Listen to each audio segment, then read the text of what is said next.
portée, non. Aussi belle qu'elle soit, ce n'est pas de ce temps il s'agit. Mais je parle d'un autre temps. Le temps de Dieu qu'on appelle le Kairos. Bien aimé, tu es assis dans le Kairos de Dieu. Le temps de Dieu, c'est le pouvoir. C'est ton jour de la grâce. C'est ton jour de gloire. Je dis à quelqu'un, ça vous doit ça sortir aussi. Je dis à quelqu'un, même si c'est dans le bout, ça va sortir. Je dis, même si c'est dans le boubou, ça va sortir. Ça va quoi? Ça va sortir. Ça va quoi? Ça va sortir. Alléluia. Amen.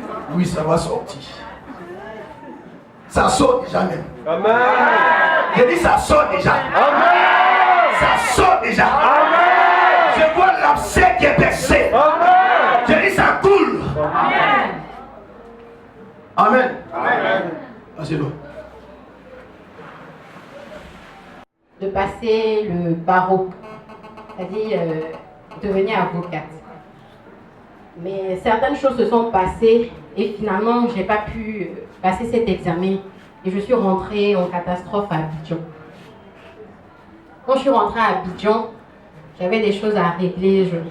Je vais taire toutes ces choses-là parce que ça va faire ça trop long. Les mois qui ont suivi mon retour à Abidjan, j'ai essayé de repartir en France quand j'avais fini de régler mes soucis. Donc, j'ai fait un visa, demandé un visa qui s'appelle visa retour. Mais avant ça, il faut que vous sachiez que j'avais fait pratiquement 7 ans en France. Mais quand je suis allée déposer ma demande de visa pour retourner en France, on dit « Tchétché, tu ne peux pas partir. » Désolation, pour quelqu'un qui a vécu 7 ans, elle demande à repartir, on dit non. Voilà. Cette année-là, c'est vraiment toutes les larmes de mon corps. Je lui ai dit que j'ai pleuré. Parce que je voyais mon projet d'avocature partir en fumée. J'avais mal, j'étais triste. J'ai eu un soutien spirituel. L'année qui a suivi encore, je dis, bon, je ne lâche pas l'affaire. Je vais te demander encore le visa. Je te demande, on dit, tché, pas de visa. Je dis, ok, pas grave. En tout ce temps même, j'ai eu le temps de voyager encore pour continuer mes études. Je suis revenue, je suis repartie à l'ambassade de France pour demander un visa. On dit, tché, pas de visa ici. Je dis, mon Seigneur, l'affaire là, c'est comment? Je rêve de cette chose-là depuis que je suis toute petite, devenir avocate. Ça fait 3 fois qu'il a demandé le visa. Bon, c'est bon, je laisse tomber. En 2017, en 2016, fin 2016, j'ai rencontré mon papa ici présent, Kizito, par le biais de ma grande sœur. J'avais besoin de suivi spirituel, mais bon, il n'y avait personne jusque-là qui me plaisait, je vais dire ça comme ça. La première fois que je l'ai rencontré, c'était à la maison. Ma sœur dit, il y a quelqu'un qui va venir prier. Elle dit, ah, toi toujours tu envoies les gens qui viennent prier, là, on ne voit pas où on s'en va. On recule toujours. On est toujours derrière. Donc moi, vraiment, je ne suis pas trop chaude. Mais bon, par obéissance à ma sœur, je suis venue. Je suis rentrée dans le petit salon avec lui. Et dès que j'ai vu mon papa Kizito, je dis non. Cette fois-ci, là, c'est le bon. C'est celui qui va me suivre du début jusqu'à la fin. C'est avec lui que je vais parler. C'est à lui que je vais tout confier. Affaire des garçons, affaire d'avocature, affaire de tout, affaire de famille. C'est avec mon papa Kizito que je vais régler ça. Donc, j'ai commencé à marcher avec lui alors que je travaillais déjà chez Olgan. Et cette histoire d'avocature me revenait de temps en temps. Mais je dis, mais Seigneur, je sais que déjà 3 fois, je n'ai pas eu le visa là. Donc, je ne vois pas pourquoi je vais revenir encore si cette histoire d'avocature là, je laisse tomber. Mais j'en avais parlé aussi à un ami qui est juriste, qui est en France. Une fois, il m'a dit, ah, mais tu veux partir en France là? Oui. Tu as à quel niveau? Oui, je fais. Je fais pas, il m'a dit, oui, je fais. Mais bon, il insistait tellement que je dis, bon, vraiment, tu as trouvé paix spirituelle. S'il insiste, il sait de quoi il parle. Du coup, j'ai fait la procédure.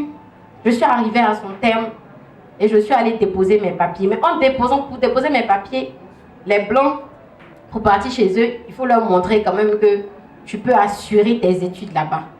Aujourd'hui, mon père à la retraite. Ce que je gagne aussi, ou ce que j'ai gagné, ça ne suffit pas pour faire ce qu'il faut. Voici le problème. Donc je viens et dis, ah, papa, on va avoir un petit souci. Hein. On dit, oui, il faut avoir combien, il faut faire ceci, il faut faire cela. Mais le vieux aujourd'hui, il a la retraite, il n'a pas forcément des revenus réguliers. Il dit, ah, il faut faire avec les papiers qui sont là. On avance avec les papiers, mais je m'en vais déposer mon dossier avec l'un des documents le plus important qui manque. Il n'y a pas ce papier-là pour montrer que mon père ou bien moi-même, je peux assumer. Donc on dépose toutes sortes de papiers, tout ce qu'il demande, on essaie de vous montrer, de faire un ordre de virement comme il demande, mais bon, anyway, je dépose mon document, ma demande là, elle est inachevée, j'ai envie de dire, le dossier n'est pas complet. Je m'en vais déposer. On demeure toujours dans la prière. Le jour là où je suis allée là-bas, j'ai oublié de dire ça à mon papa, Marcel Blé était là-bas, il est parti demander visa aussi. Donc il le regarde sur moi, il dit, mon Seigneur, sa grâce là aussi, ça vient chez moi. En plus de mon papa qui dit, il prend pour lui. Il va prendre, je sais qu'il va avoir visa, donc moi aussi, il y a voir pour moi aussi. Donc mon papa a fini de prier de moi, c'est gâté, c'est fini. Je finis, je l'appelle au pas, je suis passée, j'ai déposé les dossiers. Et puis lui, papa, quand c'est comme ça chauffe que, je dis, ok. Puis c'est fini. Il n'y a pas beaucoup de mots dans ça là. Ok. Tu parles, t'en as fait beaucoup. Ça te fait mal. Je dis, ok. Je dis, bon, ok. C'est qu'est-ce que tu as dit, ok là. Je sais que tu as la brèche, tu as prié dans mon cœur là-bas. J'ai fini de déposer le dossier. On me dit, madame, revenez dans 2 semaines. 2 semaines aussi, c'est long. Au bas, il est déposé. On dit 2 semaines. Ok encore. Je dis, bon, toi et ton ok là. Au revoir. On va prier là-bas. Ok. 2 semaines. Donc, je compte les jours. Je suis au bureau. Je vais au travail, je rate les jours. On me dit, mais toi, tu t'absentes beaucoup. Je dis, je gère les affaires de mon papa à 2 jours là. Donc, c'est ça qui fait. Et puis, je prends du temps. 2 semaines. Ok, je compte. La dernière fois, il était là, il dit, Seigneur, si ça pouvait sortir avant les 2 semaines là, j'allais être libérée. Il y a mercredi, je vois sur mon SMS l'endroit où tu déposes un SMS. Votre demande de visa a été enregistrée. Veuillez passer. Il dit, Opa! On dit de passer demain. Ok, encore elle est sortie. D'accord, ok. Donc le lendemain, je tremble comme ça. Je suis au travail. Est-ce que je travaille même? Je suis là. Je m'en vais finalement. J'arrive là-bas à 15h. Normalement, on dit c'est de 14h, entre 14h et 17h. 14h30, je suis là-bas. 15h, je tourne sur moi. Il n'y a pas un truc. Un moment, j'ai envie d'aller faire pipi. Bon, je m'en vais. Au passage, il n'était pas dit aussi. Je m'en vais dans les toilettes. Je vois une croix de Saint-Benoît. Oh yes! Croix de Saint-Benoît déposée sur le sol. Il dit, Seigneur, bon, Saint-Benoît, on dit là, ta croix là, quand tu montrais, c'était puissant. Vraiment, voici mon affaire aussi. Même si le passeport, ils n'ont pas mis le papier là, la dame, on a qu'à les reprendre, elle va revenir, machin, je tourne, je m'en vais, madame, moi on m'a dit de passer hier. Mon passeport, il est bégué en même temps. Mon passeport est là ou c'est pas là. Elle me dit, asseyez-vous. 30 minutes après, mademoiselle, tu sais, je viens dire, bon, ça y est, mais c'est pas lui là, c'est pas grave, viens continuer. Je prends le passeport. J'ouvre le passeport. Je vois le visa qui est calé dans mon passeport. Visa étudiant. C'est-à-dire c'est le début encore. Le début. Je dis Seigneur,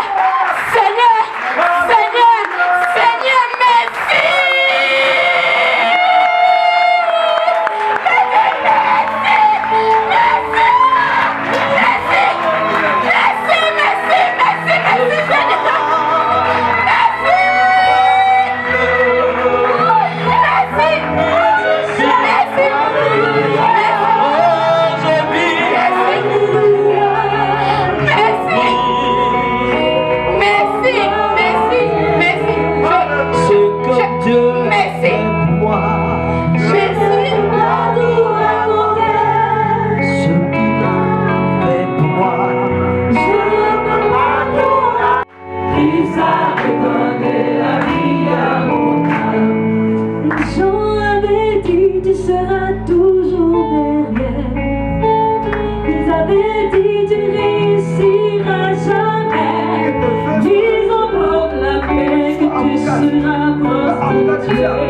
Avocat,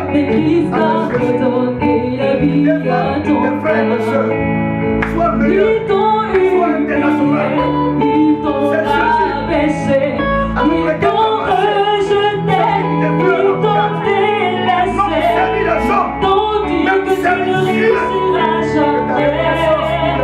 Et Christ a redonné la vie à ton âme. Il a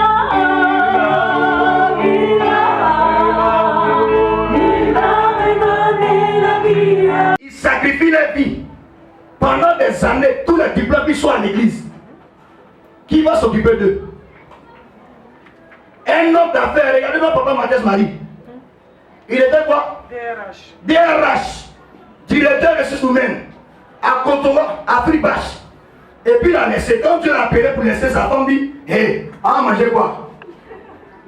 Si tu laisses, on va manger quoi? Après de sa femme, il a voulu refuser d'obéir à la voix de Dieu. Mais quand il s'est retrouvé dans sa chambre, Dieu lui a parlé par le Saint-Esprit. Il a dit à sa femme: confiance, celui-là, il ne ment pas. Je laisse, il pourvoira à mes besoins. C'est normal si tu es un père spirituel de le soutenir. C'est normal. Je n'aime pas trop parler de dîmes. Non, mais c'est biblique. Dans la dîme là, c'est le 10e. 10, c'est le chiffre de Dieu. Quand Dieu a parlé à Moïse, quel lui a donné les lois? Il y avait les lois. C'était plusieurs qui ont été, n'est-ce pas, concentrés et réunis à 10. 10, c'est le chiffre de Dieu. Dans la dîme, il y a la mort dedans également, le chiffre 10. Quand Dieu voulait libérer Israël, quand il a envoyé Moïse, n'est-ce pas, en Égypte, pour le libérer Israël des mains de Pharaon, n'est-ce pas, c'est la 10e plaie que Pharaon a cédé. Donc ne prends pas le 10e pour manger, c'est sacré. C'est sacré, c'est à Dieu.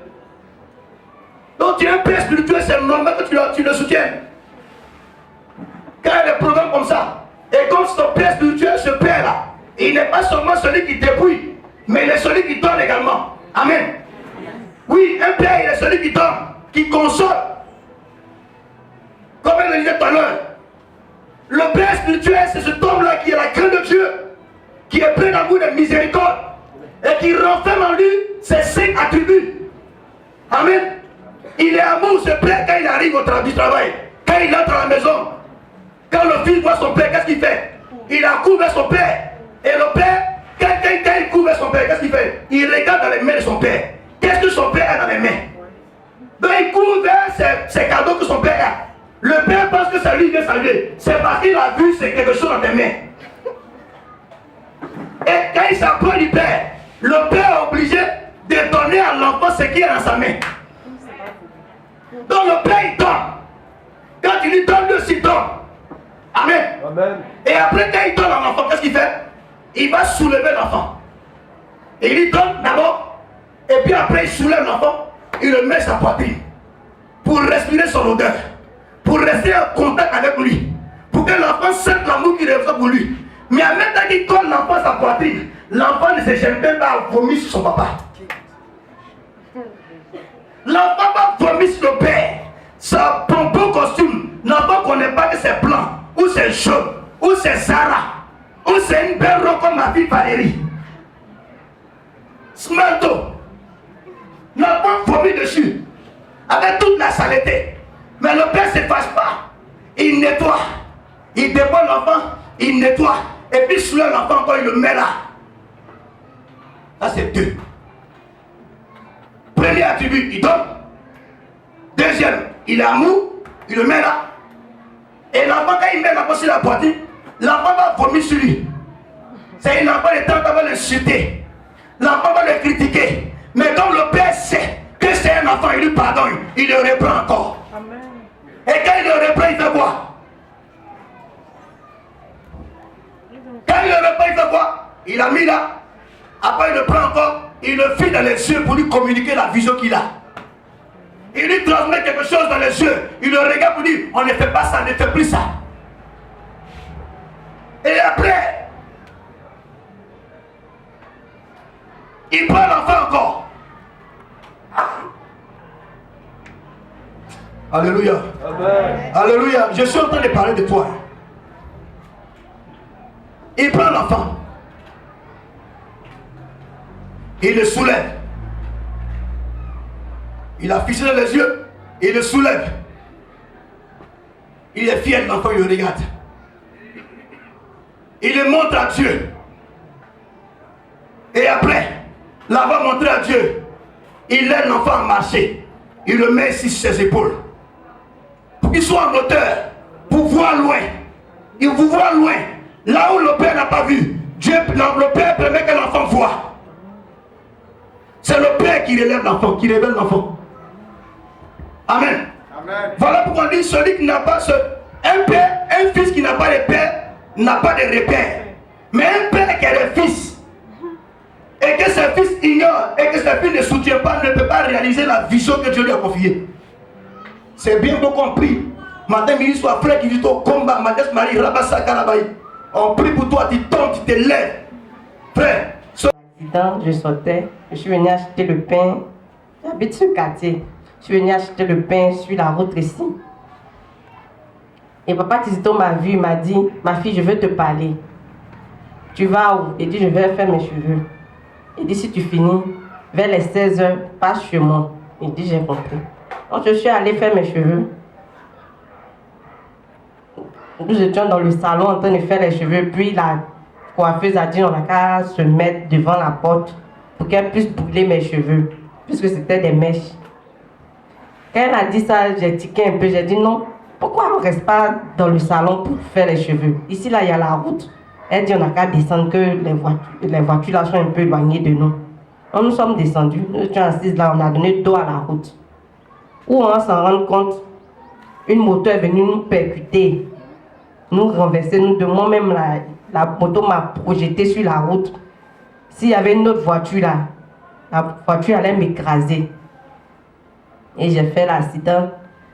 Ce jour-là, l'ambulance est venue. Bon, je n'ai même pas vu dedans ce qui s'est passé. Où j'allais m'en rendre compte, là, mon pied était cassé. On nous a transportés à l'hôpital, au CHU de Trècheville. On m'a opéré, tout ça. Je marchais avec la béquille. On nous a gardé 2 semaines. Je suis revenue à la maison, je marchais avec la béquille. Dans le quartier ici, je marchais avec la béquille. Un peu avec les prières, papa Kizito, avec moi, mes prières, j'ai laissé la béquille. Aujourd'hui, je marche. C'est vrai que je tique un peu quand je marche, mais j'arrive à marcher. Et c'est Dieu qui a permis cela. Sans lui, aujourd'hui, là, peut-être que j'allais être handicapée, je ne sais pas. Donc, je rends grâce à Dieu pour tout ce qu'il a fait pour moi. Amen. Tu peux acclamer Dieu. Seigneur, merci d'achever ce que tu as commencé. Au nom de Jésus-Christ, je prophétise que ce pied guérit et que les os se soudent rapidement. Je prophétise un travail pour toi dans les cieux. Je prophétise déjà dans le ciel. Oui, je dispose toutes choses pour toi, afin que Dieu, à qui tu rends témoignage, te montre sa puissance, sa fidélité.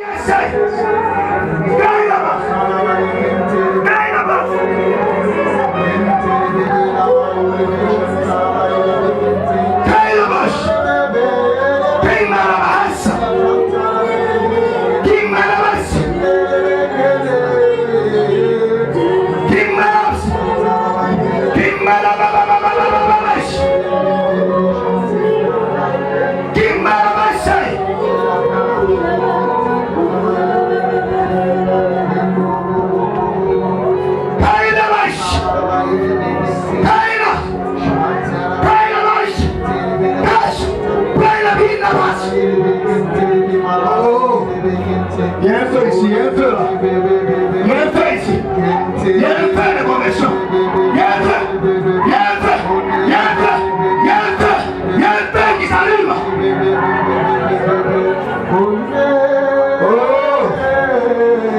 Oh. Ça prend le corps.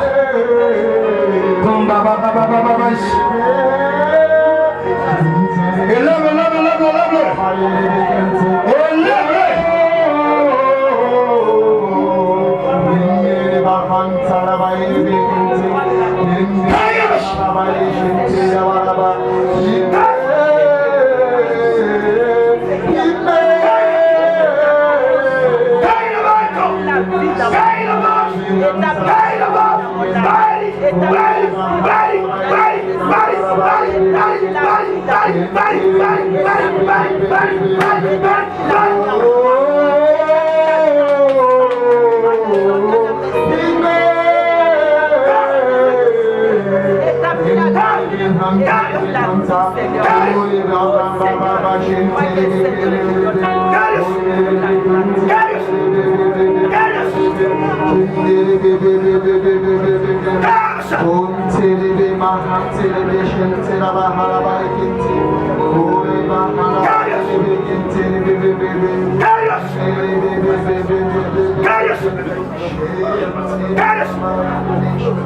Continuez de lever.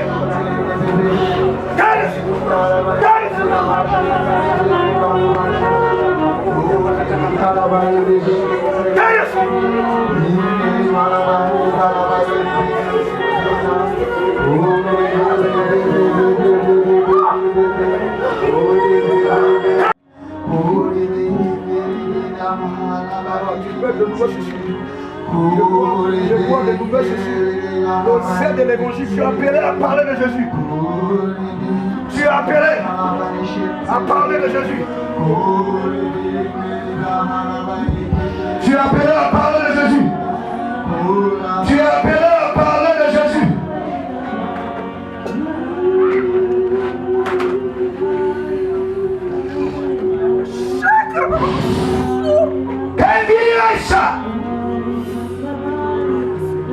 Voici la parole du Seigneur. Regarde l'Esprit. Il vient guérir tout. Il refait tout chose nouvelle en toi maintenant. Je vois même qu'il a fait un nouveau corps. Je vois la graisse tomber. Ah, je vois une rééducation des faits au niveau de ta jambe. Voilà. Ce fait qui est à l'intérieur sera enlevé rapidement. J'annonce. J'avais prié la dernière fois, tu avais les deux béquilles. Après, tu as laissé une béquille. Après la prière la dernière fois, tu as laissé la deuxième béquille. J'annonce maintenant que tes os commencent à bien se souder. Et ton poids diminue. Et tu commences à retrouver l'usage de tes jambes. Au nom de Jésus, comme il se doit. Pour te préparer à aller travailler.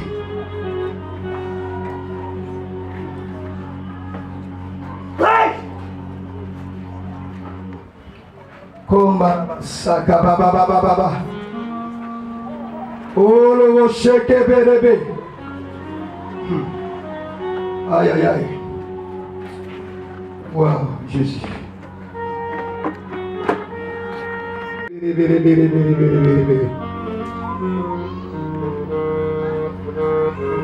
Oh lanta baba. Dieu va changer la vie, ton histoire. Tu pleures trop pour tes enfants. Et Marie a entendu tes pleurs. J'ai dit Marie a entendu tes pleurs. Elle dit continue, prends le chapelet, continue.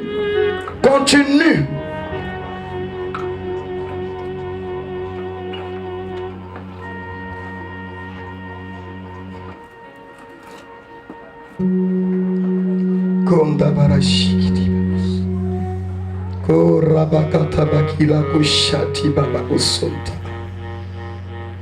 Voici la grâce de Dieu pour toi.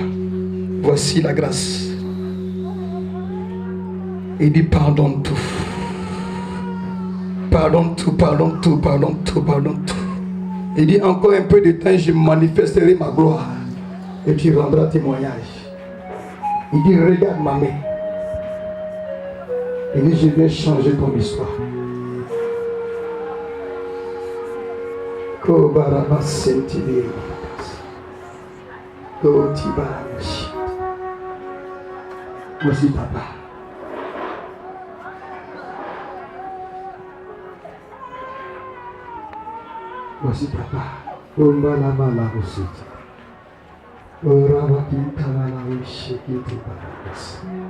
Voici papa.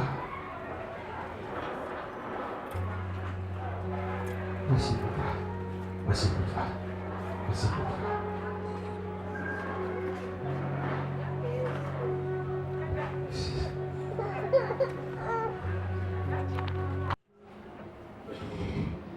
Chanson de Dieu, chantez. Tu es tout pour moi, oh. Agneau de Dieu, oh, tu es oh, Jésus, tu es tout pour moi, oh. Agneau de Dieu, oh, tu es tout pour moi, oh. Jésus, à cause de problèmes, je pleure, jour et nuit. Jésus, c'est tellement difficile que je pleure, jour et nuit. Jésus. On peut acclamer Dieu pour elle. Autrefois, elle faisait partie des ténèbres. Et les gens l'utilisaient dans la sorcellerie. Et elle était venue un jour, elle priait ici. Et Dieu a ouvert nos pauvres yeux pour voir ce qu'elle faisait.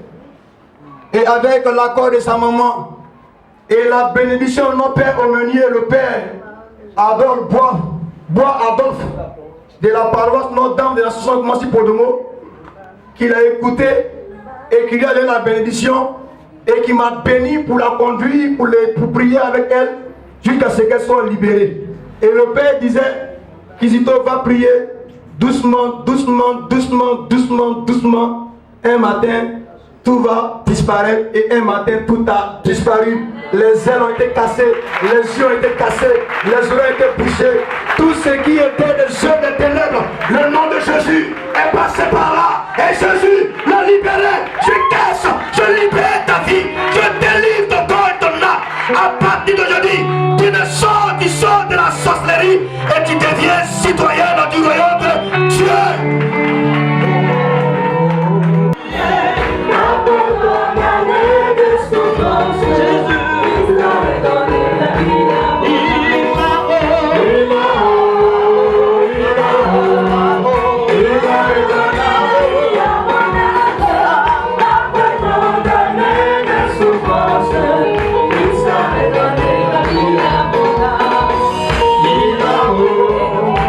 Oh